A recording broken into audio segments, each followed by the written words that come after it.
दशलाक्षणी महापर्व कोटा दिनांक 22 सितंबर 2002 क्षमापना दिवस पर आदरणीय बाबूजी युगल किशोर जी के प्रवचन।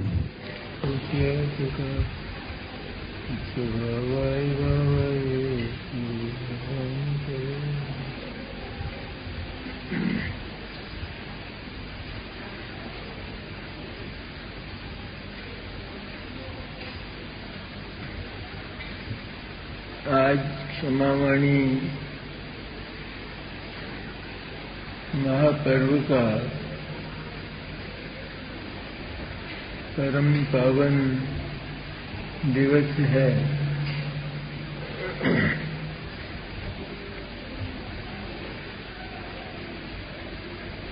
आज की भाषा में इसे विश्व मैत्री दिवस भी कहते हैं। आज की भाषा में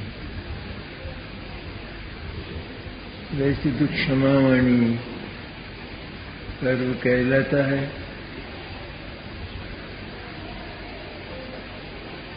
ये भी एक विचित्र संयोग है कि दशलक्षण महापर्व का प्रारंभ भी क्षमा से होता है और दशलक्षण महापर्व का समापन भी क्षमा से होता है।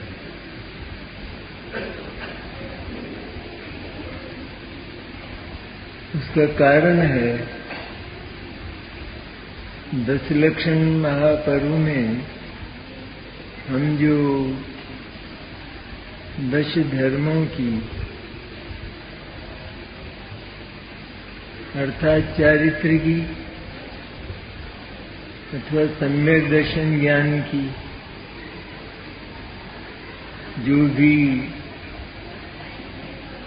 हमारे में कमी हो, हमारे परिणामों में जो कचास हो, उसको इन पर्वों के माध्यम से हम दूर करके अपने परिणामों को विशुद्ध और शुद्ध करने का प्रयत्न करते हैं और उसका जो निचोड़ है वो क्षमावाणी महापर्व है। अनादि परंपरा है। दशलक्षण महापर्व के साथ जुड़ी हुई कि आज की नई परंपरा नहीं है और इस पर्व का महत्व भी बहुत अधिक है।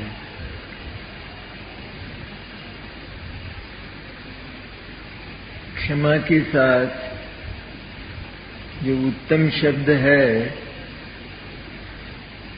वह सम्यक दर्शन और आत्मानुभूति का वाचक है। जब तक सम्यक दर्शन और आत्मदर्शन आत्मानुभूति नहीं होती तब तक क्षमा आदि ये उत्तमता को प्राप्त नहीं होती, क्योंकि सम्यक दर्शन और सम्यक ज्ञान के बिना 10 धर्म जो चारित्र रूप हैं, सम्यक चारित्र रूप, उनकी उत्पत्ति ही नहीं होती। सम्यक दर्शन और सम्यक ज्ञान के बिना सम्यक चारित्र अर्थात शुद्धात्मा में आचरण, शुद्धात्मा में विहार होता नहीं है, असंभव है। कभी हुआ नहीं किसी को और कभी होगा नहीं। हम जो कोशिश करते हैं कि सम्यक दर्शन और सम्यक ज्ञान इनके जो विषय है, इनका जो विषय है शुद्धात्म तत्व, उसकी प्रतीति और अनुभूति, वो तो हम नहीं करते। केवल हम देवशास्त्र गुरु की श्रद्धा, सात तत्व की श्रद्धा, आपा पर की श्रद्धा, आपा पर का भेद विज्ञान इत्यादि, ये तो सब कर लेते हैं, लेकिन इन्हीं को सम्यक दर्शन और सम्यक ज्ञान मानकर रह जाते हैं कि मैंने सात तत्व की श्रद्धा कर ली तो मुझे सम्यक दर्शन हो गया, आत्मानुभूति हो गई, इसलिए अब तो चारित्र ही लेना शेष है। तो चारित्र के नाम पर कुछ ग्रहण करना शुरू कर देता है, व्रतादिक करना, महाव्रतादिक करना। लेकिन आगम तो स्पष्ट कहता है कि जब तक आत्मदर्शन, आत्मा की अनुभूति न हो, तब तक सम्यक चारित्र, जो सम्यक आचरण है, वो आचरण किसमें होगा? सम्यक दर्शन और सम्यक ज्ञान में आत्मा का पता लगाया जाता है, आत्मा का निश्चय होता है। दर्शनम आत्म विनिश्चति, दर्शन अर्थात सम्यक दर्शन में आत्मा का निश्चय और सम्यक ज्ञान में आत्मा की अनुभूति होती है। तो उस वस्तु का जब तक हमने प्रत्यक्ष अनुभव नहीं किया हो और उसका पता ही न हो कि उसका स्वरूप क्या है और वो कहाँ रहती है, तब तक हमारा चारित्र रूप जो आचरण है, हमारे जो डग हैं, वो किधर जाएंगे? उनके लिए है कोई मार्ग? जब पता ही नहीं है तो मार्ग पर डग भरना संभव नहीं है। इसलिए उत्तम शब्द ये कहता है दशों धर्मों के साथ कि वे सम्यक दर्शन पूर्वक होते हैं। चारित्र की पर्याय है, चारित्र है वो, और वह मुख्य रूप से मुनिराज को होता है और आंशिक रूप में सम्यक दृष्टि व्रती श्रावकों को भी हुआ करता है। तो क्षमावाणी पर्व में हमने जो आराधना की, अब यह तो हम हमारे हृदय से पूछें कि आराधना किसको कहते हैं। एक तो भगवान की आराधना की हो, तो भगवान की आराधना से तो हमारे चित्त की शुद्धि की वृद्धि नहीं हो सकती, और भगवान तो आराध्य है इसलिए वो तो शुद्ध है ही। लेकिन शुद्धि की वृद्धि तो हमने स्वयं अपनी आत्म सत्ता के द्वारा अपनी पर्याय में सम्यक दर्शन ज्ञान चारित्र की आराधना की हो, तो उससे शुद्धि और विशुद्धि की वृद्धि होती है, और वह वास्तविक आराधना है। उस आराधना से चित्त में जो कोमलता आई हो, तो उस कोमलता का प्रतीक ये क्षमावाणी पर्व है।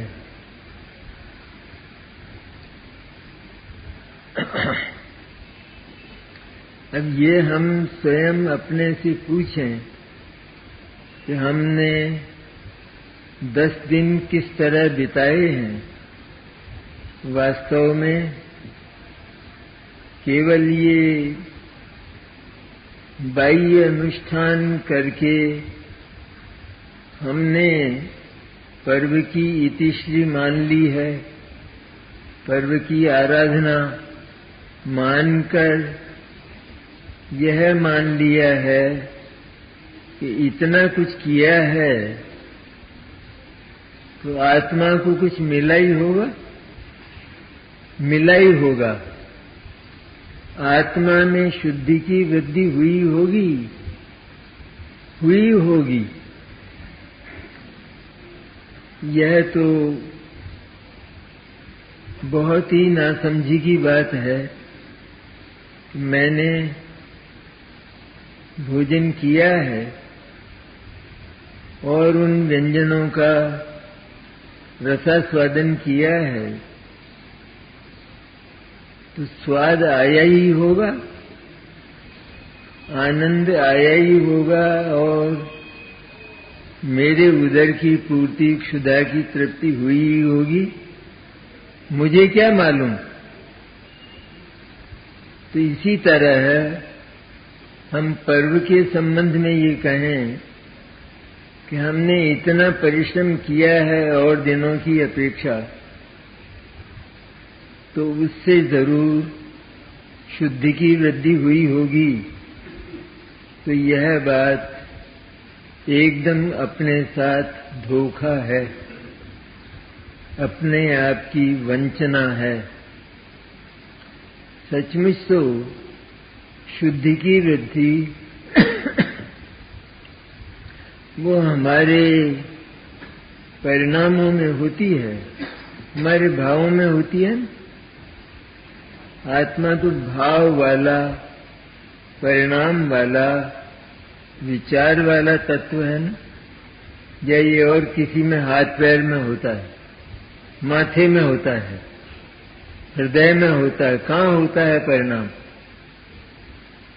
हमारा जो भाव होता है, रात और दिन हमारे जो भाव चलते हैं, हम जानते हैं कि उसका जो स्थान है वो आत्मद्रव्य है, चैतन्य तत्व है और उसमें ये भाव होते हैं।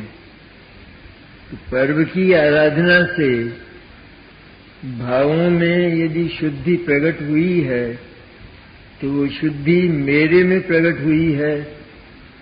और जैसे मैं अज्ञान से मोह राग द्वेष के परिणाम करता हूँ और मोह राग द्वेष के परिणाम से होने वाला लौकिक सुख और दुख, उसकी अनुभूति स्वयं मेरे को होती है, तो मैं किससे पूछूं कि ये मुझे जो मोह राग द्वेष हुआ, इससे मुझे जो लौकिक सुख और दुख हुआ, नरकों और स्वर्गों के सुख दुख हुए, वो हुए या नहीं हुए? वो मुझे हुए या नहीं हुए? मुझे वो सुख और दुख का वेदन हुआ या नहीं हुआ? क्या ये पूछने की बात है? अगर हम पूछते हैं तो इसका अर्थ यह हुआ कि हमारा सारा ही महापर्व वह केवल जड़ क्रियाओं में संपन्न हुआ, उसमें आत्मा उसके साथ में नहीं रहा। इसलिए महापर्व तो प्रतिवर्ष ही आता है और उसमें महापर्व का निचोड़ जो क्षमावाणी पर्व है वह भी प्रतिवर्ष आता है। लेकिन हमने अंतःकरण से ये शोध नहीं की कि अन्य दिनों की अपेक्षा, अन्य वर्षों की अपेक्षा मेरे आत्मा में पवित्रता कितनी हुई। क्या हमने ये अकाउंटिंग करने की कोशिश की? क्या कभी हमने ये हिसाब लगाने की कोशिश की?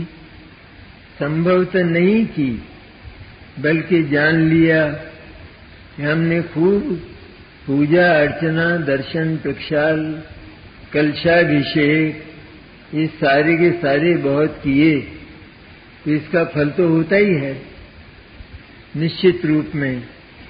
इसलिए मुझे काफी फल मिला होगा या मिलेगा आगे। इस तरह आगे की फल की वांछा करके जो वो क्रिया भी करता है तो उसे तो पाप का बंध होता है। अभिलाषा में क्या होता है? इसलिए महापर्व का जो ये आज का दिन है क्षमावाणी पर्व, वो क्षमावाणी पर्व उन पुराने सारे दोषों का एक प्रायश्चित्त है। दोष भी तो देखते हैं ना कि मेरे में विशुद्धि का, शुद्धि का गुण तो प्रकट हुआ है, लेकिन दोष अभी बहुत बाकी है।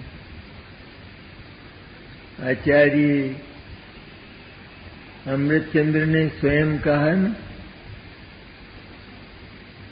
कि यद्यपि मैं चिन्मात्र विशुद्ध तत्व हूं, तो भी मेरी परिणति मोह से मैली है। जो महामुनिवर होते हैं उनको तो केवल थोड़ी सी कषाय शेष रहती है, वह भी 28 मूलगुण, महाव्रत, समिति, गुप्ती, उपदेश इत्यादि पालने रूप, बस इतनी सी रहती है, इतना सा विकार रहता है। विशुद्धि कहते हैं उसे। विशुद्धि भी अशुद्धि ही है, अशुद्धि का ही भेद है। विशुद्धि माने जिसमें पाप न हो, लेकिन जिसमें केवल पुण्य परिणाम हो। यहाँ उसका अर्थ यह है। तो मुनिराज स्वयं कहते हैं कि मेरी समय सार की टीका से मेरा वो इतना सा मोह भी नष्ट हो जाए। तो हर व्यक्ति को यह बात तो जानना चाहिए कि मेरे से अपराध हुए हैं जीवन में, क्योंकि अभी मेरी जो क्लास है, कक्षा है, वह नीची है। रागादि से अभी मेरा चित्त बहुत मैला है और उसके कारण से असंख्य गलतियां और अपराध होते हैं। तो अपराधों के सच्चे प्रायश्चित्त का ये आज का दिन है। इसको हम जो मनाते आए हैं तो वो भी हम जानते हैं कि एक समुदाय समाज का इकट्ठा होता है और परस्पर क्षमा का आदान प्रदान कर लेता है। मैं आपसे क्षमा चाहता हूं, फिर दूसरे कहते हैं मैं आपसे क्षमा चाहता हूं, मुझे माफ कर देना, इत्यादि इत्यादि। ये सारी बात औपचारिकता के रूप में संपन्न होती है, क्योंकि हम तो सभी लोगों से करते हैं जो जो मिल जाते हैं उस समुदाय में, और उस समुदाय में मिलने वाले लोगों से ये जो क्षमा की औपचारिकता की जाती है, तो इसमें कितना लाभ होता है ये स्वयं हम अंकन करें। क्या आज तक लाभ हुआ है? क्या वास्तव में हमारा हृदय इतना कोमल हुआ है कि हम जो क्षमा मांगते हैं वह अंतःकरण से मांगकर भविष्य के लिए यह निश्चय करते हैं, बल्कि ये प्रतिज्ञा करते हैं कि भविष्य में मैं ये अपराध नहीं करूंगा। लेकिन फिर भी क्षमा की यह जो आदान प्रदान की औपचारिकता, व्यवहार, औपचारिकता मैंने ये एक व्यवहार, ये जो चला आया है, इसे कोई बंद कर दिया जाए, ये यहाँ बिल्कुल नहीं कहा जा रहा, बल्कि हम उसमें सुधार करें, वास्तविकता लावें और हृदय से क्षमा मांगें। हमारा हृदय उस समय बिल्कुल झरना बन जाए, बिल्कुल मोम बन जाए, कोमल बन जाए, तो उसमें एक व्यवहार क्षमा का रूप अवतरित होता है। वास्तव में तो हम जो क्षमा याचना करते हैं उसमें जिन लोगों से वर्ष भर में हमारी भेंट ही नहीं हुई और कोई बातचीत ही नहीं हुई, उनसे भी क्षमा मांगते हैं। और जिनके प्रति हमसे अपराध हुआ है और हम जानते हैं कि इनके प्रति मैंने अपराध किया है, सचमुच अकारण अपराध, अकारण क्या, अपराध तो सकारण भी नहीं करना चाहिए। अपराध करने की तो विश्व में गुंजाइश ही नहीं, वही चर्चा अपन कर रहे हैं। तो जिनके प्रति हमने अपराध किया है, हम उनके पास जाकर हम उनके चरणों में झुक जाएं और एक वृक्ष की नई टहनी की तरह कोमल होकर, एक कोपल की तरह कोमल होकर हम उनसे क्षमा याचना करें, कहें, दोहराएं उसको, उस अपराध को दोहराएं। मैंने उस दिन या उन दिनों में या उस अवसर में निश्चित रूप में आपके प्रति ये अपराध किया है और मुझे क्षमा तो तत्काल ही मांगना चाहिए था, तत्काल ही। क्षमा में विलंब नहीं करना चाहिए, क्योंकि जीवन छूट जाएगा तो अपराध साथ जाएगा। तो क्षमा की यह पद्धति समाप्त हो गई है। कोई भी होता ही है, क्योंकि समुदाय में हम लोग रोजाना स्वाध्याय के रूप में ही आते जाते हैं। वैसे भी अकेले भी हमारा मिलन होता है और उसमें बातों ही बातों में विवाद हो जाता है, बात बढ़ जाती है और बढ़कर वैर तक पहुंच जाती है। और हम ये तलाश करने की कोशिश नहीं करते कि वास्तव में इसमें मैं अपराधी हूं। अपराधी तो है ही वो, उसने बात अगर बढ़ती है तो उसी समय समाप्त कर देना चाहिए, क्योंकि हम किसी को समझा सकें ये संभव होने वाला नहीं है कभी भी तीन लोक में, और न आज तक हुआ है। इसलिए क्षमा के लिए यह बात भी आवश्यक है कि हम कोई भी बात पैदा हो हमारे भाई के साथ, अथवा किसी और के साथ बात अगर बढ़ रही है व्यर्थ, तो हम अपने विवेक से उसको उसी समय समाप्त करके क्षमा याचना कर लें। लेकिन यह प्रवृत्ति समाज से उठ गई है, समाप्त हो गई है, हमारे मंडल से भी समाप्त हो गई।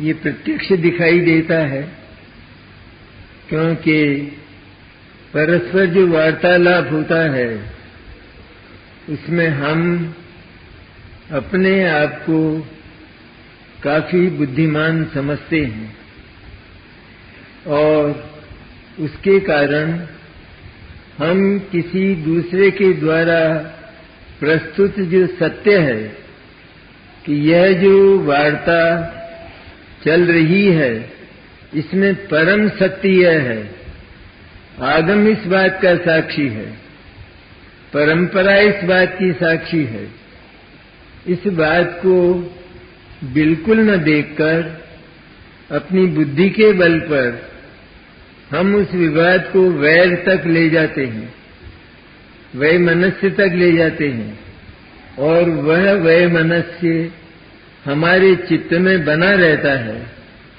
और जब तक वो बना रहता है तब तक हमारा मन मैला रहता है, चित्त में मलिनता रहती। विशुद्धि कहाँ से आएगी? चाहे 1000 10 लक्षण मनावें, लेकिन हमारे चित्त में यदि इस प्रकार के वैर और वैमनस्य बने हुए हैं तो हम एक भी पर्व नहीं मना सकते, अष्टांगिका भी नहीं मना सकते, 10 लक्षण भी नहीं मना सकते और एक भी पर्व हमारे द्वारा मनाया नहीं जा सकता।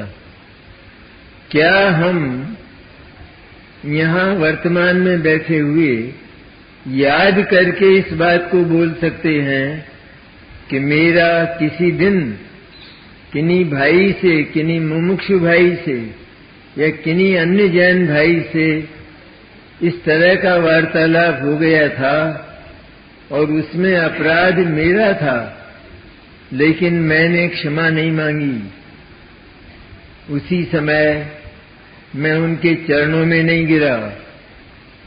क्या यह बात हम कह सकते हैं अपने जीवन में? इतने भाई हम लोग बैठे हैं, किसी को तो याद आ सकती है ना कि मेरे से ये अपराध उसके प्रति हुआ था और मैं तुरंत उनके चरणों में झुक गया था और मैंने प्रतिज्ञा की थी कि मैं भविष्य में ये अपराध नहीं करूंगा। लेकिन एक बात बहुत बल देकर मैं निवेदन करना चाहता हूं कि चाहे परिवार हो अथवा कोई संस्था हो अथवा समाज हो अथवा ये सारी दुनिया हो, ध्यान से सुनिए बात को। नींद आ रही हो तो उठ के चले जाइए, लेकिन बात ध्यान से सुनने लायक है और जीवन में तुरंत व्यवहार में लाने लायक है। अगर इतनी बात भी हमारे व्यवहार में नहीं आ सकी तो हम क्षमा के पात्र कभी नहीं हो सकते और हमारा निर्वाण बहुत दूर है, कभी भी निर्वाण नहीं पा सकते। हमको सम्यक चारित्र की बात तो बहुत दूर, लेकिन सम्यक दर्शन भी नहीं हो सकता। इसलिए प्रथम तो बात को बढ़ावा नहीं देना चाहिए, देखना चाहिए कि यदि मैं सत्य भी कह रहा हूं और जिसको सत्य कह रहा हूं वह इस बात को स्वीकार करने को तैयार हो सकता है या नहीं, होगा या नहीं, पहले तो यह बात देखना चाहिए कि उसकी पात्रता कैसी है। हमारे भीतर इतना विवेक होना चाहिए कि हम ये देख सकें कि हम हर किसी को समझाने की अपनी जो प्रवृत्ति है उसको बंद करें और सबसे पहले अपने को समझाएं। और यदि बहुत हितैषिता की दृष्टि से किसी को कोई बात कहने का अवसर होता है, तो उस अवसर में हम ये देखें कि यह व्यक्ति तीव्र कसाई तो नहीं है, यह व्यक्ति नरम तो है ना, इसमें इतनी कोमलता तो है ना कि मैं इसको परम हितैषिता की बात कह रहा हूं और यह स्वीकार कर लेगा। यदि यह निर्णय हम कर सकें तो हमें वह बात कहना चाहिए और तब वह बात कभी भी लंबी नहीं होगी और विवाद तक नहीं पहुंचेगी, वैर तक नहीं पहुंचेगी। लेकिन हर मुमुक्षु में औरों की बात हम जाने दें, क्योंकि क्षमा का वास्तविक स्वरूप जो अभी हम नहीं कर पाए अपनी चर्चा में, तो वास्तविक स्वरूप क्षमा का केवल मुमुक्षु ही जानता है और नहीं जान सकते। और इसलिए नहीं जान सकते कि वे तो व्यवहार में मुग्ध हैं और केवल व्यवहार कर्म कांड को धर्म मानकर उसको मोक्ष का मार्ग मानते हैं, कि जो बात बिल्कुल विपरीत है। काम हमें आत्मा से करना चाहिए, परिणाम हमारे आत्मा में हो और हम उसको किसी क्रिया के द्वारा संपन्न करना चाहें, शरीर और वचन की कर और चूस कर और भोजन का स्वाद लेना चाहें, तो ये कभी भी संभव नहीं है। इसी प्रकार केवल शरीर और वचन की क्रियाओं के द्वारा और उसके साथ में अगर थोड़े बहुत शुभ भाव पुण्य भाव हों कि जो मोक्ष मार्ग के बाधक हैं, वास्तव में जो मोक्ष मार्ग में कभी साधक नहीं होते, बल्कि जो हम मोक्ष के निकट जाते हैं त्यों उस पराश्रित भाव का, उस पराधीन भाव का, क्योंकि मुक्ति तो स्वाधीनता से होती है, जीव अकेला ही मोक्ष जाता है, उसमें किसी का सहारा नहीं होता। तो उस भाव में क्योंकि वो पराधीन भाव है, शुभ और अशुभ, पाप और पुण्य, उसमें हम पुण्य की बात करते हैं, पाप की तो क्या बात करें, वो तो काम आता ही नहीं है। लेकिन वो पुण्य भाव भी वास्तव में मोक्ष के निकट आने पर चला जाता है। 12वें गुणस्थान के पहले ही जो कुछ महान विशुद्धता होती है, सबसे अधिक पुण्य भाव होता है, उस सबसे अधिक पुण्य भाव भी केवल 10वें सूक्ष्म सांपराय गुणस्थान तक रह जाता है।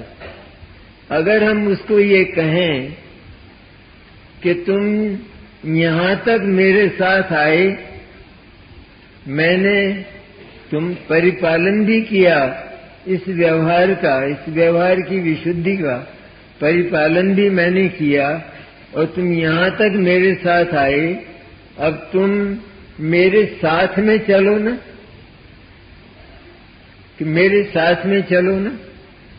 तो उसका उत्तर क्या होता है कि मैं अब इससे आगे जाने का अधिकारी नहीं हूं, क्योंकि आगे चौका बहुत पवित्र है और मैं अपवित्र भाव हूं, अपवित्र हूं मैं। पुण्य कहा जाता है, वो पुण्य माने पवित्रता, वो कहा जाता है। जिन लोक में बहुत बातें कही जाती हैं, नहीं कही जाती। कोई मरता है, किसी का पिता मरा है और वो बहुत पापी था और वो नरक गया है, लेकिन शोक संदेश में स्वर्गवास लिखा जाता है। कितना झूठ लिखा जाता है। उसी तरह है, पुण्य को पवित्र भी कहा जाता है, लेकिन वो पवित्र भाव नहीं है। वह जैसा पाप अधिक अपवित्र है, उसी तरह पुण्य भी कम अपवित्र है, लेकिन उसमें रंच मात्र भी शुद्धता नहीं है, शुद्धि नहीं है। जैसे तीव्र ज्वर है, तो तीव्र ज्वर में तो चिकित्सा संभव ही नहीं है। उसको बुखार को उतारने की गोली ले लो, लेकिन जब मंद ज्वर हो जाता है तो मंद ज्वर सारा का सारा जितना भी है ना 100 डिग्री का, उस सारा का सारा 100 डिग्री का जो ज्वर है वो ज्वर है या उसमें कोई शुद्धि है, उसमें कोई स्वास्थ्य है? वो पूरा का पूरा ज्वर है। जितना उतर गया उतना तो हो गया, उतना तो स्वास्थ्य का अंश प्रकट हुआ, लेकिन वो जितना ज्वर है वो तो पूरा ज्वर है ना। इसलिए उस ज्वर को निर्ज्वर अथवा आरोग्य नहीं कहा जा सकता। उसी तरह शुभ और अशुभ परिणाम, ये दोनों आत्मा का जो पवित्र स्वरूप है, अलग थलग, सबसे अलग थलग, तो उस स्वरूप से वे मेल नहीं खाते। आत्मा स्वाधीन है, आत्मा स्वाश्रित है, आत्मा पवित्र है, उसमें पर का संग नहीं है। शुभ और अशुभ भावों में पर का संग है, ये पराधीन परिणाम है। इसलिए पराधीनता से स्वाधीनता का लाभ कभी नहीं हो सकता। पराधीन होते होते, जैसे हिंदुस्तान में पराधीनता थी, अब हम उस पराधीनता से ही अगर स्वाधीनता लेना चाहते और स्वाधीनता का नारा बुलंद नहीं किया जाता तो क्या स्वाधीनता मिल सकती थी? हम स्वाधीन हैं और स्वाधीन होकर रहेंगे, ये उस समय का नारा था। उसी तरह वर्तमान में भी मैं तो स्वाधीन तत्व हूँ, मैं तो मुक्त तत्व हूँ और स्वाधीन होकर रहूंगा, ये पर्याय की बात, ये हल्की बात, लेकिन फिर भी स्वाधीन होकर रहूंगा, ऐसा जिसका नारा है वो निर्वाण का पात्र होता है।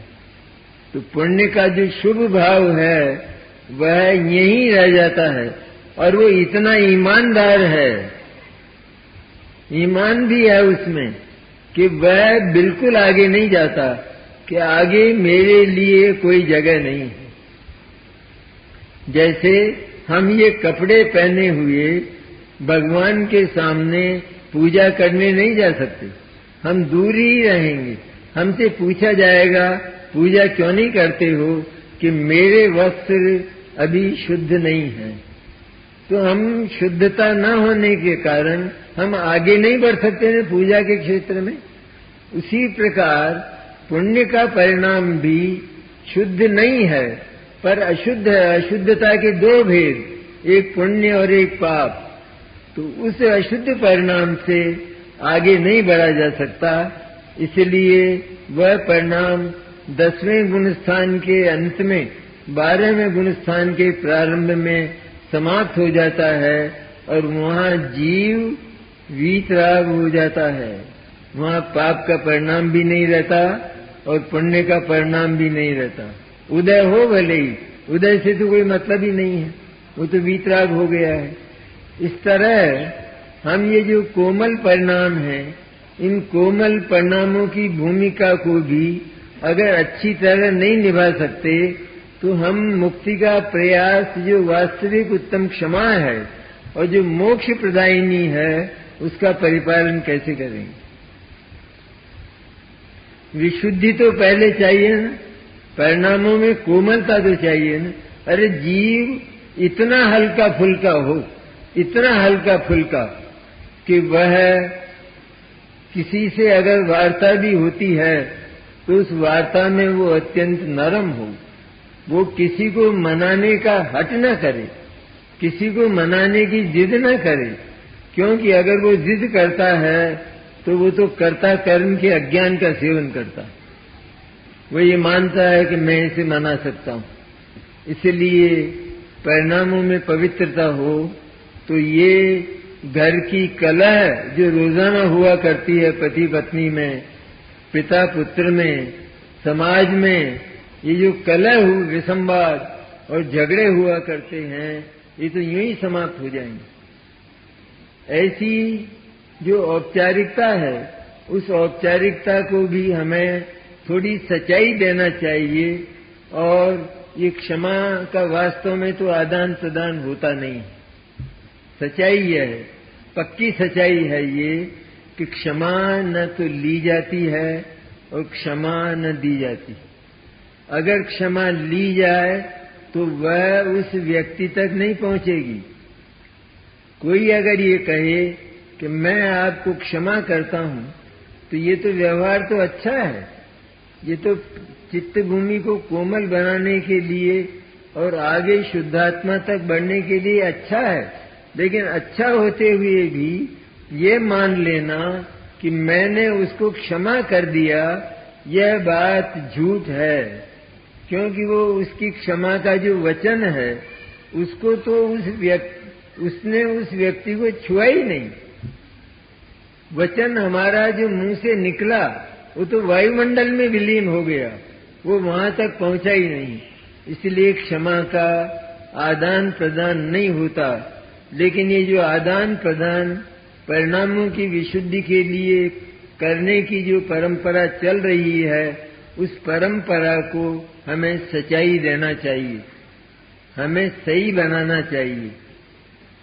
और भी अनेक विकार आए इस पर्व में तो कोई अगर प्रणाम करता है, क्षमा मांगता है, तो उसे रुपये दिए जाते हैं, उसे नारियल दिया जाता है और किए। ये तो बहुत विकृतियां हैं, इसमें रुपए का आदान प्रदान कतई नहीं होना चाहिए। तो इस तरह हम अपनी संस्था की बात करें कि हमारे बीच में निरंतर वार्तालाप, नाना प्रकार की क्रियाएं, बहुत प्रकार के अनेक प्रकार के समारोह ये हुआ ही करते हैं। उनमें बातों ही बातों में उलझन होती है। उसमें सच्चाई का पता लगाकर हम अपने आप को विराम दें, और यदि हमसे वास्तव में अपराध हुआ है किसी के प्रति, तो हम तत्काल उससे हृदय से, कोमल चित्त से क्षमा याचना करें, तत्काल ही करें। क्षमा को कभी उधार न रखें, वरना वो कई जीवन तक वो अपराध हमारे साथ जाएगा। इसलिए वो उधार की वस्तु नहीं है, वह तो तत्काल ही समाप्त कर देने की चीज है। भले ही उससे कोई वो जो अपराध है वो समूल समाप्त हो गया हो, ऐसा तो नहीं है। अपराध तो तब समाप्त होगा जब निरपराधी जो हमारा चैतन्य तत्व है उसको हम जाने और हम ये समझें कि मेरे में अपराध का काम ही नहीं है, मैं पवित्र तत्व हूँ। इस तरह पवित्रता का जो बोध है वो जीवन में पवित्रता लाता है, वो सम्यक दर्शन ज्ञान चारित्र को पैदा करता है। इसलिए हम कम से कम इस औपचारिकता को तो सही करें, और क्षमा मांगने में हमें जो संकोच होता है वह संकोच विकार है, महाविकार है। वो हमें जब तक हमारा हृदय नरम न होगा इस महापर्व के प्रसाद से, क्षमावाणी पर्व के प्रसाद से, जब तक वो कोमल नहीं होगा, तब तक वास्तव में ये समय समय पर क्षमा मांगने की जो प्रक्रिया है, या इसकी जो विधि और विधान है, या ये जो परंपरा है, ये परंपरा चालू ही नहीं होगी। मैंने तो एक बार भी नहीं देखा अपनी संस्था में ये बात कि मैं आपसे क्षमा चाहता हूं। ये हमारी कितनी कठोरता है हृदय की। इतने कठोर हृदय में, इतने पाषाण हृदय में क्षमा मार्दव आदि धर्मों का प्रवेश हो सके, ये कतई असंभव है। और हम कोई सद्गति को प्राप्त कर सकें, ये भी कतई असंभव है। कठोर चित्त को लेकर तो न तो दान हो सकता है, न दया हो सकती है, न पूजा हो सकती है, न पाठ हो सकते हैं, न भक्ति हो सकती है, और न किसी के प्रति विनम्रता का, सभ्यता का, शिष्टाचार का व्यवहार हो सकता है। वहां तो अभिमान होता है, और उस अभिमान के कारण क्षमा का चूरा होता रहता है। इसलिए यह बात हमेशा ध्यान में रखें, क्योंकि ऐसे अवसर नित्य आते हैं। यदि हमने अपने संस्था का उत्तरदायी सदस्य होते हुए भी यह बात शुरू नहीं की तो शायद हम बहुत बड़ी दुष्टता करते हैं, अपने साथ भी और दूसरे लोगों के साथ भी। इस पर्व को मनाने की जो विधियां हैं वो अनेक प्रकार की हैं। जैसे पहली बात तो ये कि हम क्षमा का आदान प्रदान कर लेते हैं। जिससे हमारा अपराध हुआ है उसके पास तो हम जाते भी नहीं हैं, क्योंकि वही हमारा जो चित्त है ना वो कठोर है और वो चित्त झुकता ही नहीं है। इसलिए वहां जाकर मैंने ये अपराध किया था, ये वाणी हमारी नहीं निकलती है, तो वो तो होता ही नहीं है। लेकिन ये जो औपचारिकता चली आ रही है इसे बंद न किया जाए और इसमें जितना हम परिणामों के द्वारा सुधार कर सकें करें। कुछ हम ऐसे इस तरह मनाते हैं पर्व को कि कुछ पाठ कर लेते हैं, आलोचना आदि पाठ कर लेते हैं, उससे मान लिया करते हैं कि इससे मेरे वर्ष भर के दोषों का अंत हो गया, क्योंकि मैंने आलोचना पाठ पढ़ लिया ना, और अपने सारे जो अवगुण थे वो सब भगवान के सामने कह दिए। पर भगवान कहते हैं मैं क्या करूं? ये अवगुण, ये जो अपराध हैं, ये तूने मेरे से पूछ कर किए हों तब तो मैं तेरे को कुछ बताऊं, लेकिन तूने मेरे से पूछ कर ये अपराध किए थे। अरे तूने अपने चित्त को स्वयं मलिन किया है। अपना जो कमरा है उस कमरे को तूने स्वयं मैला किया है, तो स्वयं ही झाड़ू से उसे साफ कर। उसी तरह तेरे चित्त की मलिनता मेरे कारण से नहीं है, मेरे सामने तू निवेदन करता है तो ये होता है, वहां से आ रहा है, तो तू वास्तव में उसको अपनी आत्मा से ही शोधन कर और वास्तव में भविष्य में वो अपराध न करने की प्रतिज्ञा कर। कुछ काम तो ऐसे होते हैं कि जिनको हम रोज दोहराते हैं, जैसे आलोचना में हम करते हैं ना, तो वो पाप तो होते ही रहते हैं, लेकिन हम उनका प्रायश्चित भी नित्य करें। मैं कब उन मुनिराज की भूमिका को प्राप्त करूं कि जिससे मेरे ये गारस्थ्य के नित्य होने वाले पाप, खाना पीना पहनना वार्तालाप करना, ये सारे छूट जाए। कुछ लोग इस तरह मनाते हैं कि 500 श्वासोच्छ्वास में 166 बार नमोकार मंत्र पढ़ते हैं, उसका जाप करते हैं और उससे मान लेते हैं कि सारे दोषों का अंत हो गया, मैंने प्रतिक्रमण कर लिया। क्योंकि प्रतिक्रमण है ये तो वास्तव में क्षमावाणी पर्व वो एक प्रकार का प्रतिक्रमण, सांवत्सरिक प्रतिक्रमण, 1 वर्ष में होने वाला। कुछ लोग जैसे श्वेतांबर भाइयों में परंपरा है तो वो केवल आपस में इतना बोल लेते हैं, जैसे हम बोलते हैं मैं आपसे क्षमा चाहता हूं, तो वो भी कहते हैं मैं आपसे क्षमा चाहता हूं। इस तरह श्वेतांबर भाइयों में यहाँ न हो तो गुजरात में तो ये प्रथा है मिच्छामि दुक्कडम, बस ये बोलते हैं हर एक से मिच्छामि दुक्कडम, मिच्छामि दुक्कडम, मैंने मेरे सब दोष क्षमा करना, मेरे सब दोष मिथ्या हों, इस तरह बोलकर उसकी इतिशी कर देते हैं। लेकिन और कुछ पाठ चुने हुए हैं, उन पाठों को हम कर लेते हैं तो उसको प्रतिक्रमण मान लेते हैं, लेकिन ये वास्तव में प्रतिक्रमण नहीं है। प्रतिक्रमण तो शुद्धात्मा के अवलंबन से होने वाला जो धर्म ध्यान और शुक्ल ध्यान है वो वास्तव में सर्व दोषों का प्रतिक्रमण होता है। इसलिए ये जो मनाने की अनेक विधियां हैं, इन विधियों को तो हम केवल औपचारिकता और व्यवहार समझें, छोड़ न दें, छोड़े नहीं। भाई आलोचना पाठ नहीं पढ़ेंगे तो क्या पढ़ेंगे? पढ़ें, लेकिन उतना ही करके न रह जाएं, लेकिन हमारा चित्त और आगे बढ़कर उस आलोचना पाठ से हमने जो विशुद्धि प्राप्त की, वो जो ज्वर कम हुआ, उस कम ज्वर में हम अपने आप उठ सकते हैं। तीव्र ज्वर हो तब तो वो पलंग पर लेटा ही रहता है, लेकिन मंद ज्वर हो तो स्वयं उठकर डॉक्टर के पास जाकर इंजेक्शन लगाकर लौट सकता है और उसको समाप्त कर देता है। इसी तरह है इन पाठों के द्वारा, ये जो पाठ हैं प्रतिक्रमण आदि के, इनके द्वारा हम जो विशुद्धि प्राप्त करते हैं उस विशुद्धि को तो वहीं रहने दें। जैसे वो मंद ज्वर पर विश्वास नहीं करता, उस मंद ज्वर को भी क्षय करने के लिए डॉक्टर के पास जाता है, तो वो मंद ज्वर को समाप्त करने लायक मानता है कि नहीं। उसी तरह हमें जो विशुद्धि शुभ भाव पैदा हुए हैं उनको भी हम समाप्त करने लायक माने, तो हम जिसमें शुभ भाव का अभाव है, अशुभ भाव का अभाव है, ऐसे शुद्धात्मा के निकट जाकर हम उस शुद्धात्मा में आचरण करें।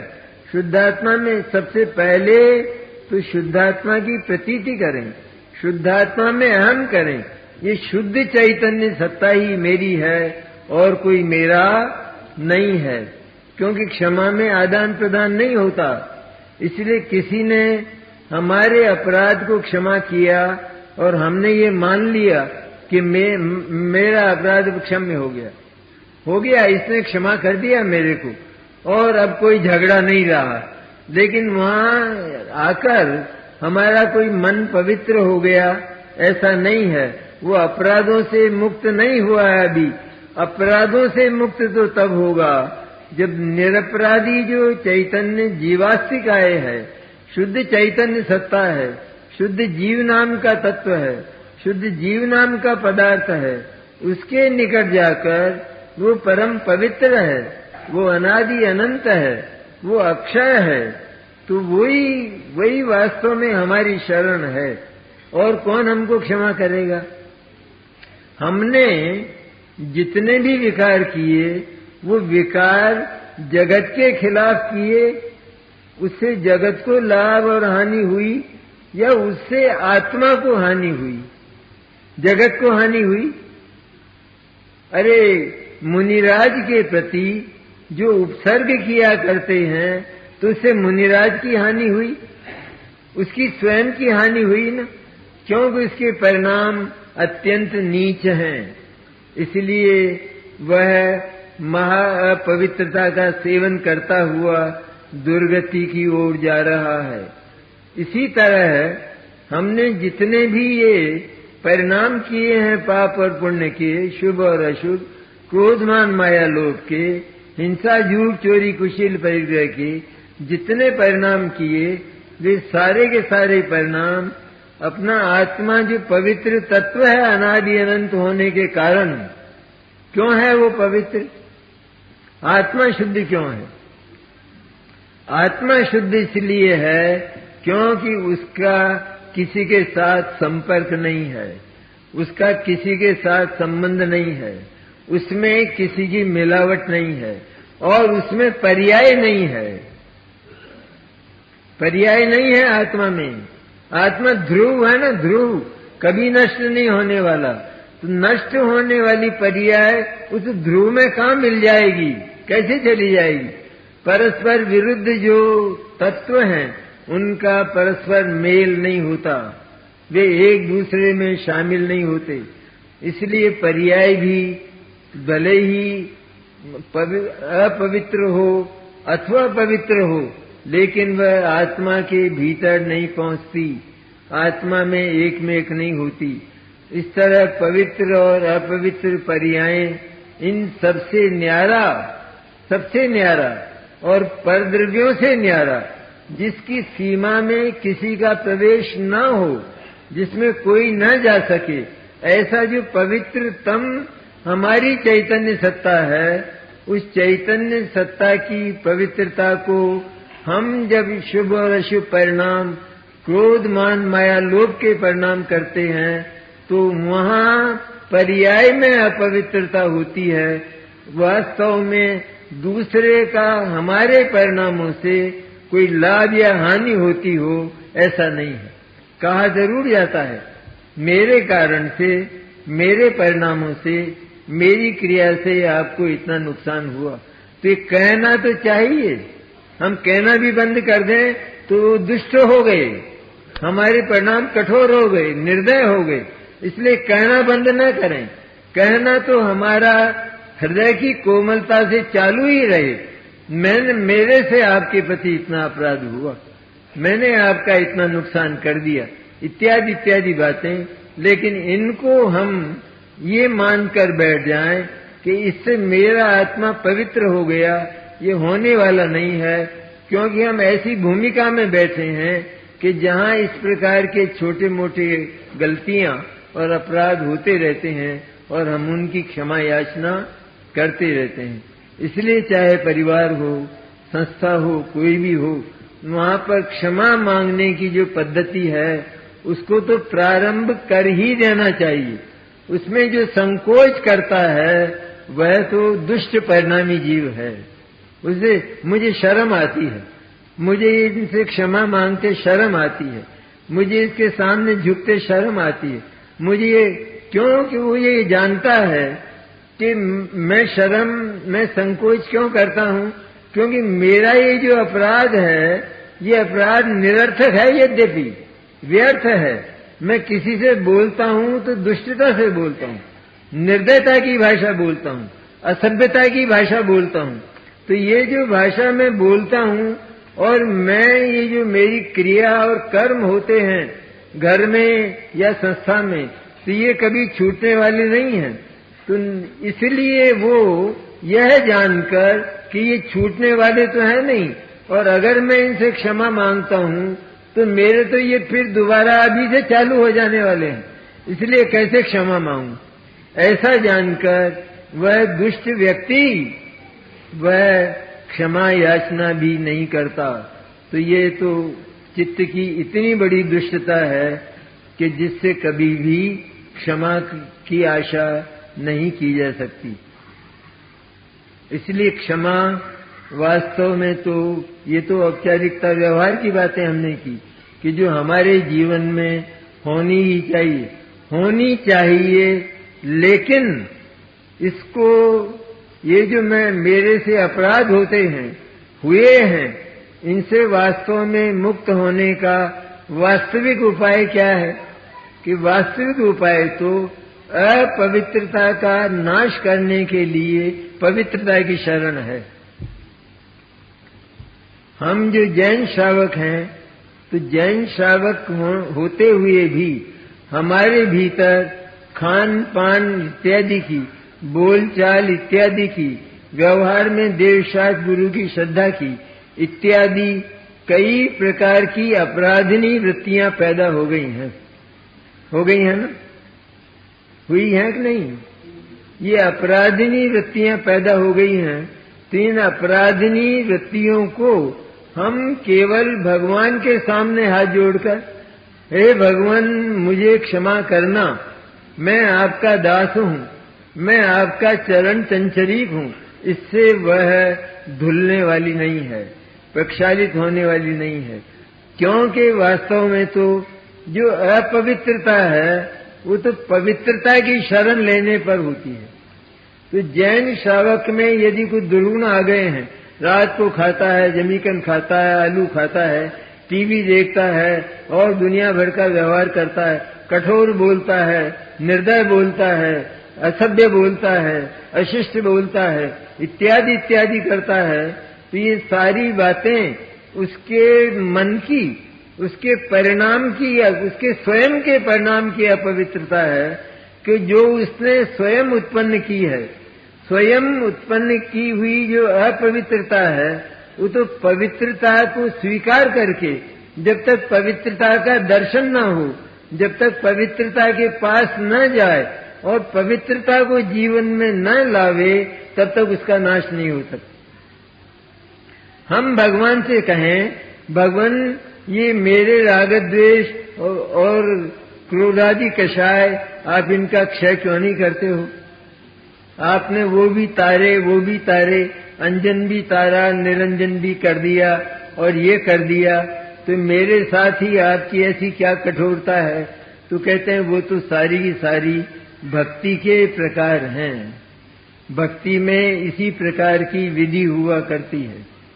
भक्ति में कर्ता कर्म भाव भी आता है, लेकिन उसे वास्तविक कर्ता कर्म भाव नहीं मान लेना चाहिए। कर्ता कर्म भाव आदि के बिना भक्ति हो ही नहीं सकती, सम्मान हो ही नहीं सकता, बहुमान नहीं हो सकता। कर लो देखें कोई। हम ये कहें कि भगवान आप मुक्ति तो नहीं देते, लेकिन आप तो निमित्त मात्र हैं, तो ये तो तेरा चित्त ही अभी कोमल नहीं हुआ, तू तो कहने में ही संकोच कर रहा है अभी। अरे खुलकर क्यों नहीं बोलता है कि भगवान मेरी मुक्ति के प्रदाता आप ही हो, इस विश्व में और कोई है ही नहीं। ऐसा खुलकर बोल। ऐसा बोलने से तेरी श्रद्धा को रंच मात्र भी आंच नहीं आएगी, श्रद्धा तेरी बराबर बनी रहेगी, क्योंकि तेरी भूमिका अभी राग की है, इसलिए उपकार वृत्ति तेरे में होना चाहिए। कोई तेरे प्रति उपकार करे तो तुझे उसके चरणों में झुक जाना चाहिए।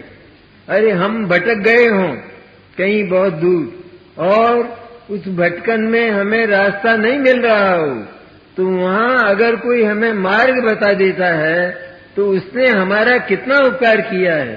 तब हमें 100 बार बोलना चाहिए, अरे तुमने मेरा बड़ा, भले ही वो ग्रामीण हो कोई, तुमने मेरा इतना अधिक उपकार किया है कि अगर अभी मैं गलत रास्ते लग जाता तो किसी वन और 8वीं में फंस जाता और मेरा प्राणांत हो जाता। इसलिए हे भाई, तुमने मेरा महान उपकार किया है। इसी प्रकार यहाँ लोक में भी, परिवार में भी, संस्था में भी, समाज में भी आपने मेरा बहुत उपकार किया है। इसी तरह भगवान के प्रति, भगवान आप नहीं मिलते तो मुझे ये मार्ग कौन बताता, मुझे ये आत्मा कौन बताता, मुझे ये व्यवहार भी कौन बताता। अगर आप नहीं मिलते, ये तो दुनिया में और तो कहीं मिलता नहीं, दुनिया में तो और सब जगह असत्य ही असत्य पसरा है, इसलिए वहां तो मिलता ही नहीं। लेकिन आप ही मेरे मुक्ति के प्रदाता हो। एक जो स्टूडेंट है वो प्रोफेसर से कहता है नहीं कहता, जानता तो है कि सब कुछ मेरी मेहनत पर ही निर्भर है, लेकिन सम्मान में क्या बोलता है, सम्मान में क्या बोलता है, मेरा ख्याल रखिए, मैं आपका ही हूं, मैं आपका आज्ञाकारी हूं, मुझे आप ही सफलता देने वाले हैं, आपके बिना मुझे सफलता देने वाला और कोई विश्व में नहीं है। ऐसा बोलता है नहीं बोलता? मानता क्या है, श्रद्धा में क्या है कि मेरी मेहनत पर ही सब कुछ निर्भर है, ऐसा स्वयं भी जानता है और प्रोफेसर भी जानता है। इसी तरह देवशास्त्र गुरु के प्रति, गुरुओं के प्रति, भगवान के प्रति और जो भी जगत में हमसे बड़े हैं, तत्वज्ञानी हैं, ज्ञानी हैं, व्रती हैं, श्रावक हैं और जिनके भी प्रति, इसलिए भक्ति में जो लोग ये आपत्ति करते हैं कि इसमें तो कर्ता कर्म भाव आता है, ये भगवान आप ही करने वाले हो, आप ही ने सब कुछ किया है, आप ही ने जो है सीता का वो अग्नि का जल बनाया और आपने अंजन को निरंजन किया, आपने ये किया, आप सारे जगत के तारन हो, तिरते भी हो और तारते भी हो, आप ही मेरी नैया को पार लगाने वाले हो, इत्यादि इत्यादि। ये सारी बातें भक्ति का एक प्रकार, राग का एक प्रकार है कि जो विशुद्धता में होता है और होना चाहिए। खुलकर बोलो, खुलकर जितना बोल सको, भगवान को जितना कर्ता कर सको कहो, कोई झगड़ा नहीं। लेकिन हमारे भीतर सद्गुरु देव का जो वचन है, सत्पुरुष का जो वचन है, वो भीतर समाया हुआ है, तो हम जानते हैं कि भगवान ने थोड़ी दोष किए। अरे भगवान से हम इतना गंदा काम कराते हैं, इतना गंदा काम, क्रोध मान माया लोभ मोह राग द्वेष, ये स्वयं मैं करता हूं, किसी से पूछ के करता हूं कि देखो अब मैं क्रोध कर रहा हूं, करूं कि नहीं करूं, ऐसा पूछकर करता है। तो हम वो जो मलिनता फैलाते हैं अपने हृदय में, उस मलिनता को हम भगवान से साफ कराना चाहते हैं। तो भगवान को हमने क्या समझा कि हम तो कचरा फैलाने वाले और भगवान साफ करने वाले, ये समझाना। मलिनता हमने संपूर्ण रूप से, उसमें किसी दूसरे द्रव्य का भी हाथ नहीं था, हमारा ही हाथ सब कुछ था। हम ही थे उसके राग द्वेष पुण्य पाप के कर्ता, मोह राग द्वेष के कर्ता। लेकिन हमने भगवान से कहा आप साफ करो ना, भगवान आप नष्ट कर दो ना इनको।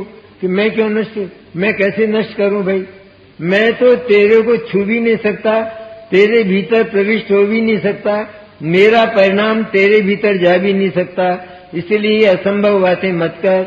और दूसरी बात, तेरे पास ज्ञान है, तेरे पास पुरुषार्थ है, तो ये तेरा ज्ञान और तेरा पुरुषार्थ क्या काम आएगा अगर मैं कर दूंगा तो? वो क्या काम आएगा? प्रोफेसर से कहता है आप सफल कर दो तो मैं सफल कर दूं, तो तेरी मेहनत, तेरा ज्ञान, तू अभी पुरुषार्थ, तू अभी परिश्रम करने लायक है, तो परिश्रम तू कौन करेगा फिर? वो परिश्रम क्या काम आएगा? इसलिए परिश्रम कर, अपने ज्ञान से परिश्रम कर, किसी के अधीन होकर मत कर। परीक्षा भवन में मुझे याद भी मत करना, तो तू मेरा सच्चा शिष्य है। परीक्षा भवन में बैठा हुआ अगर वो प्रोफेसर को याद करता है तो पेपर कौन करेगा? पेपर में बाधा आएगी या पेपर को सहायता मिलेगी? इसलिए मुझे याद भी मत करना, पुस्तक को भी याद मत करना। तूने जो संपादन किया है, तू फर्स्ट क्लास फर्स्ट आने वाला है, तूने जो संपादन किया है उसे एकाग्र चित्त से अपने अवलंबन पर करना। उसी तरह भगवान कहते हैं कि तू तो मेरी जैसी शक्ति वाला है, तू भी अनादि अनंत है, मैं भी अनादि अनंत हूँ, मैं भी नया पैदा नहीं हुआ, तू भी नया पैदा नहीं हुआ, मैं भी ध्रुव हूँ, तू भी ध्रुव है, मैं भी शुद्ध हूँ क्योंकि मेरे में भी कोई मिलावट नहीं है, तेरे में भी कोई मिलावट नहीं है। और ये पर्याय नाम के जो विकार हैं ये भी तेरे द्रव्य में नहीं है और मेरे द्रव्य में भी नहीं है। इस प्रकार तू तो मेरे समान है। बोल मैं तुझे भीख रखूं? तू भिक्षावृत्ति करता है तो मैं तुझे भीख रखूं या मैं तुझे मार्ग पर लगा दूं?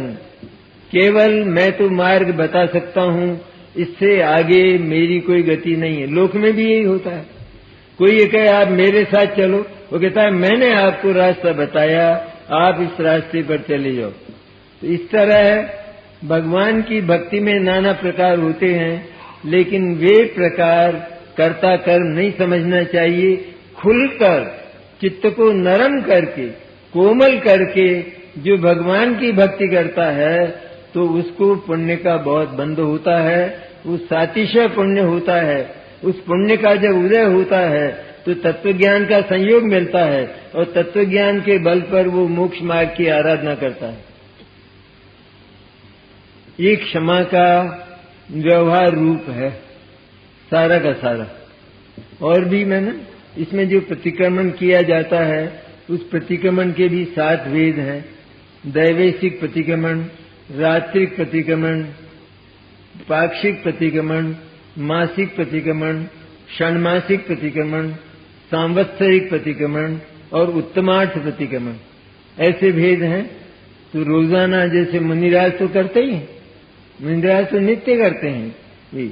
जैसे रात को किए हुए दोषों का सवेरे प्रायश्चित करना किया है किसी ने, करते हैं हम। याद भी करते हैं, याद क्या क्या दोष मुझसे हुए हैं। अरे ये रोजाना मेरे से खाने पीने पहनने वार्तालाप इत्यादि में जो पाप होता है, जितना जल मैं खराब करता हूँ, जिसमें अनंत जीवों की हिंसा होती है, ये अनंत जीवों की हिंसा का पाप मेरा कैसे धुलेगा?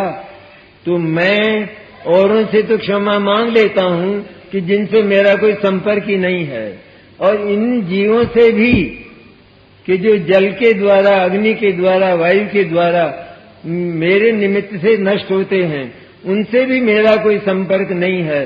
लेकिन वास्तव में मैं तो अपनी केवल एक ही शुद्ध और विशुद्ध पर्याय में इन जगत के सारे जीवों से क्षमा याचना करता हूँ। ये सारे विश्व के साथ, सारे विश्व के प्राणियों के प्रति क्षमा याचना रोजाना करना चाहिए। रोजाना अनंत जीवों की हम हिंसा करते हैं। ये सारी व्यवहार क्षमा है, क्योंकि ये सब पराधीन है। इसमें पर पदार्थ का अवलंबन है, पर पदार्थ हमारे साथ रहता है। पर पदार्थ यदि ना हो तो क्षमा का ये रूप नहीं बनता। जैसे हम किसी से क्षमा मांगते हैं तो वो दूसरा व्यक्ति होना तो चाहिए ना। तो मोक्ष जो है वो किसी दूसरे को साथ लेकर जाया जाता है। जैसे हम ये इसको क्षमा मांग लें तो इसका मतलब ये हुआ कि हम उसको साथ लेकर मोक्ष जाएं। तो इसलिए वो व्यवहार क्षमा है, औपचारिक क्षमा है। वास्तविक क्षमा तो यह है कि जो क्षमा है वो पृथ्वी को कहते हैं। क्षमा माने पृथ्वी।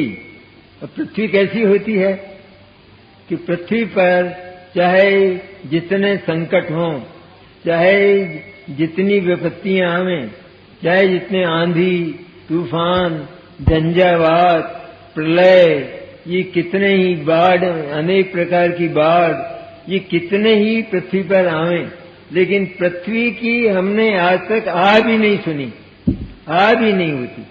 उसी तरह क्षमा स्वरूप जो आत्म तत्व है वो अनादि अनंत होने के कारण, कभी वो नया पैदा हुआ न होने के कारण, उसकी दूसरे के साथ मिलावट न होने के कारण, और वो पर्यायों से रहित होने के कारण, पर्याय की नश्वरता उस ध्रुव तत्व में न होने के कारण वो वास्तव में एक पवित्र तत्व है।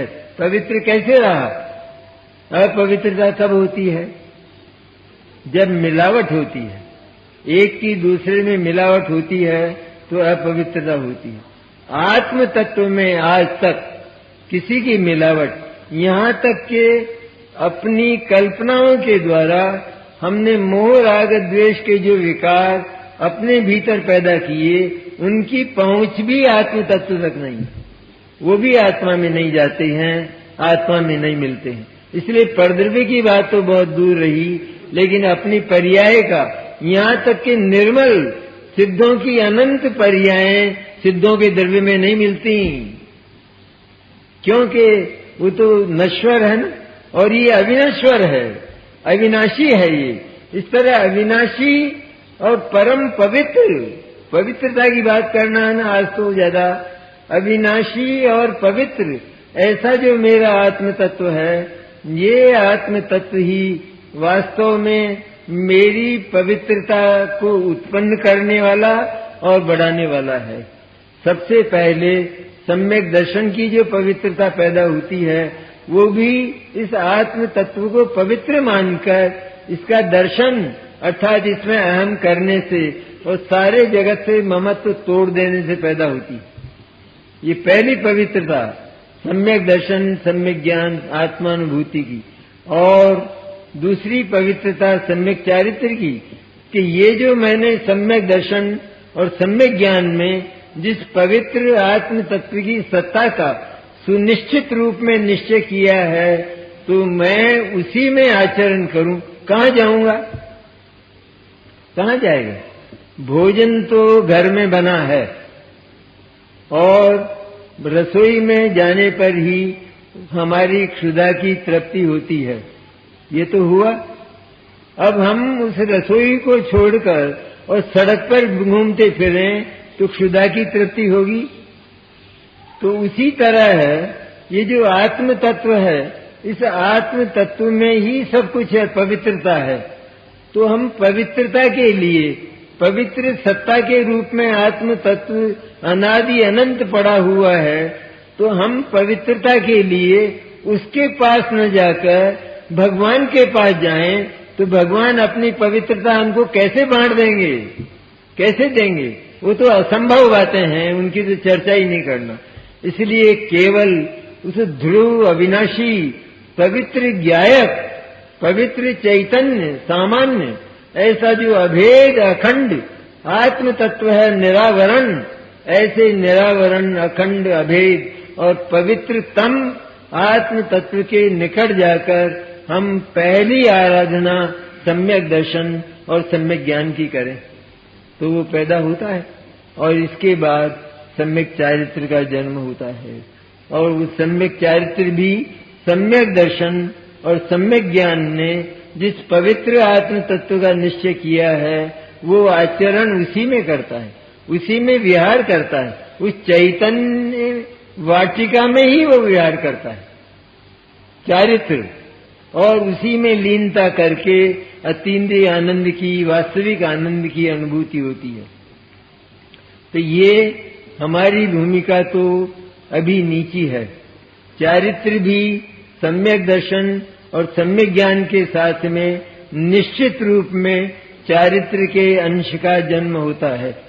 आगम में जगह जगह आया है कि निश्चय चारित्र अविनाभावी सम्यक दर्शन सम्यक ज्ञान। जो निश्चय चारित्र के बिना नहीं होते ऐसे सम्यक दर्शन और सम्यक ज्ञान। इसलिए निश्चय चारित्र माने स्वरूपाचरण चारित्र, उस स्वरूपाचरण चारित्र का जन्म भी सम्यक दर्शन और सम्यक ज्ञान के साथ होता है।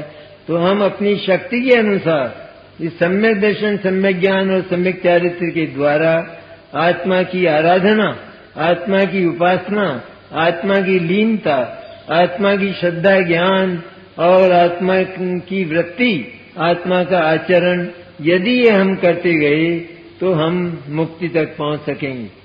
लेकिन मुनिराज को ये वास्तविक क्षमा होती है, सच्ची क्षमा, क्योंकि वो तो वास्तव में पृथ्वी के समान होते हैं।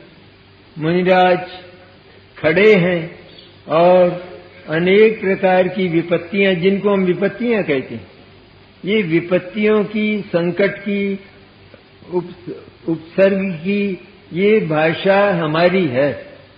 क्योंकि हम मानते हैं ना संकट और विपत्ति, हम कहते हैं ना, अगर सम्यक दृष्टि हो और मानता नहीं भी हो तो भी वो कहता तो है ना कि बड़ा संकट आया है, बड़ी विपत्ति आई है। लेकिन ये भाषा मुनिराज के शब्दकोश में नहीं है, क्योंकि वे अपने आप को निरापद, सर्व विपत्तियों से, सर्व संकटों से शून्य शुद्धात्म तत्व मानते हैं। आत्मा की एक वज्र रेखा है, आत्मा वज्र का किला है, और उस वज्र के किले को भेद कर जब हमारी निर्मल पर्याय भी नहीं जा सकती तो दूसरा कौन जाएगा उसके भीतर। इसलिए मुनिराज तो सदा ही उस वज्र के किले के भीतर रहते हैं, और उन पर ये जो उपसर्ग संकट आदि हम कहते हैं तो वो तो न संकट मानते हैं और न उपसर्ग मानते हैं। उनको संकट और उपसर्ग नहीं है, क्योंकि वो जानते हैं कि मेरे भीतर संकट का क्या काम, मेरे भीतर उपसर्ग का क्या काम।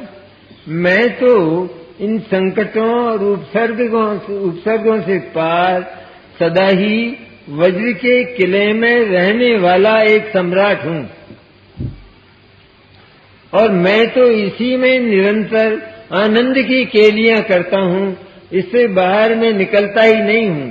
इसलिए ऐसे मुनिराज वो निरंतर उत्तम क्षमा धर्म का पालन करते हैं। उत्तम क्षमा क्या हुई? क्या हुई उत्तम क्षमा?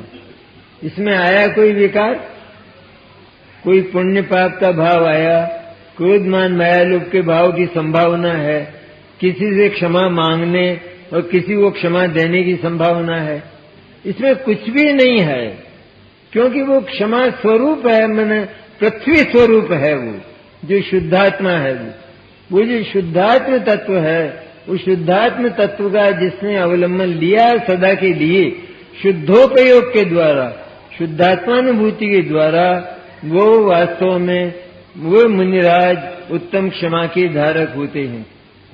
जो मुनिराज ये मानते हैं कि मेरे ऊपर उपसर्ग आया है और ये उपसर्ग करने वाला तो अज्ञानी है, ये तो समझता नहीं है, लेकिन मैं तो मुनि हूं, इसलिए मुझे तो उपसर्ग सहन करना चाहिए, तो वो मुनित्व को नहीं समझते, उस श्रमण धर्म को नहीं समझते, उस शुद्धात्मा को नहीं समझते, क्योंकि उनने ये माना कि आत्मा पर संकट और उपसर्ग आता है, और ये मान्यता झूठ है बिल्कुल। हमारी जितनी भी ये अनादि की का परिभ्रमण रहा और अनादि के नरक और निगोद रहे, ये सब हमारी कल्पनाओं के फल हैं, मिथ्या कल्पनाओं। मुनिराज के पास मिथ्या कल्पना नहीं है, वे तो सत्ता स्वरूप जो पवित्र शुद्ध जीवात्मिकाएं है, केवल उसी को अपना मानते हैं, उसी में अहम करते हैं, उसी में ममत्व करते हैं, जगत के किसी पदार्थ की तरफ झांकते तक नहीं। क्या नहीं आता मुनिराज के सामने कोई पदार्थ? आता है तो झांकते हैं कि नहीं झांकते? क्यों नहीं झांकते? क्योंकि जगत के सारे पदार्थ और जगत के सारे पदार्थों की पर्यायें और अपनी सारी पर्यायों के प्रति मुनिराज की क्या सम्यक दृष्टि की भी, हम तो मुनिराज की चर्चा करते हैं ना, सम्यक दृष्टि की भी इनके प्रति अत्यंत उपेक्षा होती है। सम्यक दृष्टि एक पर्याय को नहीं चाहता और एक परद्रव्य को नहीं चाहता। इसलिए सम्यक दृष्टि के लिए तो पर्याय की स्वीकृति तो है, लेकिन वो ये जानता है कि पर्याय पराई है और पर्याय की ओर तो मैं झांकना भी नहीं चाहता हूं। मुनिराज का ये जीवन है कि हम तो निरंतर क्या जानते हैं, जहां पर्याय की ओर दृष्टि गई वहीं तुरंत मन में ये आता है, ये बहुत अच्छा है, ये व्यक्ति बहुत अच्छा है। और किसी दूसरे के लिए जब दूसरे की ओर दृष्टि जाती है, ये आदमी बड़ा दुष्ट है, ये आदमी बड़ा अयोग्य है, ये आदमी बड़ा निर्दय है, ये पर्याय की ओर से ही है ना बात। अगर हम पर्याय को न देखें तो प्रश्न ये होता है ना कि साहब ये पर्याय, ये तो रात और दिन जो मनुष्य हैं अथवा जीव हैं वो हमारे सामने ही रहते हैं, रात दिन हमारे सामने घूमते हैं, उनमें पर्याय तो होती हैं, तो फिर पर्याय नहीं दिखाई देंगी क्या? कि पर्याय दिख जाए लेकिन पर्याय को देखो मत। परद्रव्य दिख जाए लेकिन परद्रव्य को देखो मत। परद्रव्य का हमें क्या देखना है? परद्रव्य पर हमारा क्या अधिकार और क्या संबंध है कि हम उसे देखना चाहते हैं? और क्या देखना चाहते हैं? अरे वो पराया है और उसकी सारी संपत्ति उसके पास में है। इस तरह पर्याय को की अत्यंत उपेक्षा सम्यक दर्शन होने पर ही हो गई। तो सम्यक दर्शन होने पर पर्याय की जो उपेक्षा हुई, वहां पर वह जीव सम्यक दर्शन से लेकर मुनि अवस्था और सिद्ध अवस्था तक पर्याय को देखना भी नहीं चाहता। उसके देखने लायक अगर कोई है तो वो अविनाशी पवित्र आत्म तत्व है और वो निरंतर उसी को देखा करता है। इसलिए पर्याय को देखने वाला, उसे पर्याय का मोह पड़ा है। जिसे पर्याय का मोह पड़ा है वो कष्टों में पड़ा है, क्योंकि वो एक क्षण में तितर बितर हो जाने वाली है और ये रुदन मचाने वाला है। इसलिए पर्याय का मोह, तो पर्याय दिखती है तो फिर इसका क्या करें? दिखाई तो देगी, परद्रव्य है तो परद्रव्य भी दिखाई देंगे, तो हम क्या करें? कहते हैं क्योंकि हम एक बार शुद्धात्म तत्व का आविर्भाव कर चुके हैं द्रव्य का, और उसी को हम आत्मा मान चुके हैं, और दूसरे पर्याय इत्यादि को हम आत्मा नहीं मानते। इसलिए उनके प्रति, परद्रव्यों के प्रति और पर्याय के प्रति हमारी परम उपेक्षा है। उस परम उपेक्षा भाव के कारण यदि कोई पर्याय हमारी अथवा अन्य की दिखने में भी आ जाती है तो हम उसकी उपेक्षा करने के कारण सचमुच उसकी ओर झांके नहीं। झांके उपेक्षित पदार्थों की ओर, भले ही हम उनके नजदीक होकर निकलें लेकिन हम उन्हें देखते नहीं हैं। एक व्यक्ति अपनी पत्नी को 1000 स्त्रियों में तलाश करता हो, 1000 स्त्रियों, और वो उनके बीच में हो, बहुत दूर हो, तो उसे कितनी स्त्रियों को पार करना पड़ता है? ऐसा मत करना कि स्त्रियों के झुंड में जाना, ये तो उदाहरण है। स्त्रियों के झुंड में जाना तो ब्रह्मचर्य का घात है, उनसे तो दूर ही रहना। वो बात बहुत बढ़ जाएगा विषय, इसलिए मैं नहीं करना चाहता हूँ। लेकिन वो जाता है तो जाता है और हर एक स्त्री की शक्ल देखता है ना, क्योंकि शक्ल के बिना तो पहचानी नहीं जा सकती। इसलिए शक्ल देखता हुआ वो आगे बढ़ता है और अंत में उसकी जो पत्नी खड़ी है वो उसको बुलाकर लाता है। बाहर आकर उससे कोई पूछता है कि तुमने मेरी पत्नी को भी देखा होगा ना, वो भी इनके भीतर है, कि मैंने तो नहीं देखा। फिर दूसरा कोई पूछता है तो उसको भी वो यही उत्तर देता है कि मैंने तो नहीं। अरे तुम यहाँ इसके भीतर गए और तुमने एक एक का मुंह देखा है, कैसे बोलते हो कि नहीं देखा? कि मैंने नहीं देखा, क्योंकि मेरा मन तो मेरी पत्नी को देखने में लगा था, वो तो उसे ढूंढ रहा था। मेरे सामने तुम्हारी स्त्री होते हुए भी मेरी पत्नी का मुंह था,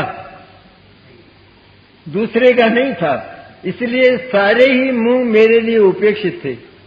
उसी तरह ज्ञानी के लिए, मुनिराज के लिए सब कुछ उपेक्षित होता है और वे सारे जगत की पर्यायें और परद्रव्यों की उपेक्षा करके उनकी ओर झांकने तक का मन उनका नहीं होता। वो तो निरंतर भगवान सिद्ध की तरह केवल शुद्धात्मा में ही लीन रहना चाहते हैं। ये मुनिराज का जीवन होता है।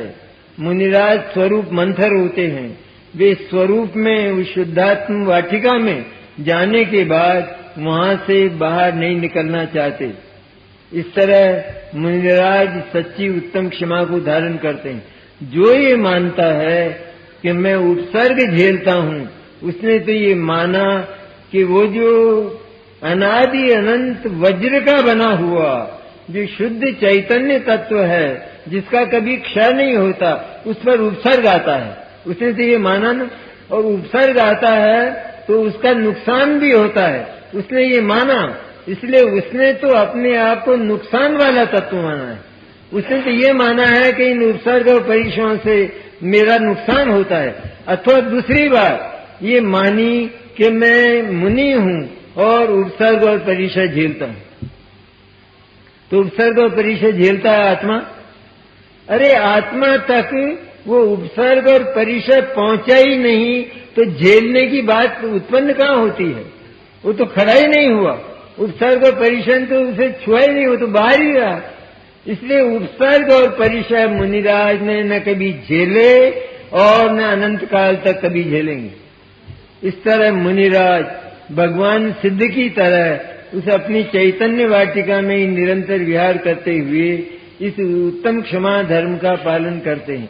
वे ये भी नहीं, जैसे भगवान सिद्ध अपने आप को सिद्ध नहीं मानते, उसी तरह मुनिराज मुनित्व की क्षणभंगुर दशा को मुनि नहीं मानते। मैं मुनि हूं ऐसा नहीं मानते। कहना भले ही पड़े, कहने को तो सैकड़ों बार आएगा मैं तो मुनि हूं, मुझे ऐसा नहीं करना चाहिए, ऐसा आएगा। लेकिन भीतर से देखा जाए तो श्रद्धा कहती है तू तो शुद्ध चैतन्य ध्रुव तत्व है, तू मुनि नहीं है। उस श्रमण को श्रमणाभास कहा आगम में। श्रमणाभास माने मुनि जैसे तो दिखाई देते हैं लेकिन वास्तव में मुनि नहीं है, जो अपने आप को मुनि मानते। क्योंकि ये दशा तो जाने वाली है ना, तो जाने वाली दशा। अरे सिद्ध दशा भी जब प्रति समय जा रही है तो ये तो एक व्यंजन पर्याय की दशा है, तो ये तो जाएगी ना। इसलिए अपने आप को श्रमण इत्यादि, गृहस्थ इत्यादि सम्यक दृष्टि, मैं सम्यक दृष्टि हूं ऐसा सम्यक दृष्टि नहीं मानता। क्या मानता है? मैं तो ध्रुव चैतन्य पवित्र तत्व हूं ऐसा मानता है। इस प्रकार गृहस्थ से लेकर मुनिराज तक इस क्षमा धर्म के पालन की जो विधियां हैं, शनै शनै उनका पालन करते हुए हम निर्वाण के निकट जाएं, ये आज के इस महापर्व का संदेश है। मुक्ति का अगर कोई मार्ग है तो वो शुद्धात्म तत्व की अनुभूति है, और उस अनुभूति में भी वह लीन नहीं होता। अनुभूति से भी उसे प्रीति नहीं है। अनुभूति स्वयं में कहती है कि मैं शुद्धात्म तत्व हूं। वो अपने को द्रव्य के रूप में स्वीकार करती है। इसलिए अपने को केवल शुद्धात्मा स्वीकार करते हुए हमें निर्वाण के मार्ग को प्रशस्त करते हुए निर्वाण तक जाएं हम। ज्ञानी तो ये मानते हैं कि मेरा निर्वाण ही नहीं होता, मेरा मोक्ष ही नहीं होता, क्योंकि बंध और मोक्ष ये आत्मा में नहीं है। आत्मा बंध और मोक्ष से दूर है। इसलिए बंध और मोक्ष से भी दूर रहते हुए केवल शुद्धात्मा की उपासना करते हुए हम इस क्षमावाणी पर्व की उपासना करें, क्षमावाणी पर्व मनाएं। ये आज के इस दिव्य पर्व का संदेश है।